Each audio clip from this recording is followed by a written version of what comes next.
સૌરાષ્ટ્રથી પહોંચે દક્ષિણ ગુજરાત નવસારી જિલ્લામાં સતત બીજા દિવસે કમોસમી વરસાદ છે। સમગ્ર પંથકમાં ભારે પવન સાથે કમોસમી વરસાદ છે। ભારે પવન સાથે કમોસમી વરસાદથી ખેડૂતો ચિંતિત થયા છે।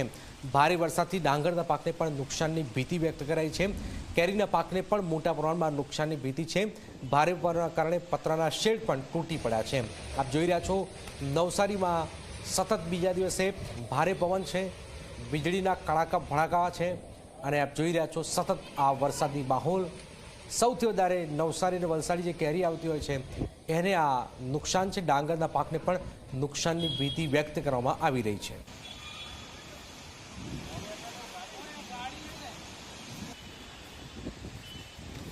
નવસારીમાં સતત વરસાદી માહોલ છે, ભારે પવન છે અને કમોસમી વરસાદથી હવે ખેડૂતો પણ ચિંતિત થઈ રહ્યા છે। ખાસ કરીને આ વિસ્તારમાં ડાંગરના પાકને નુકસાનની ભીતિ વ્યક્ત કરવામાં આવી રહી છે। નવસારીમાં આજે સતત બીજા દિવસે ભારે પવન દેખાઈ રહ્યો છે, વરસાદી માહોલ સતત જોવામાં આવી રહ્યો છે, જેના કારણે અનેક લોકોને મુશ્કેલીનો સામનો કરવો પડી રહ્યો છે।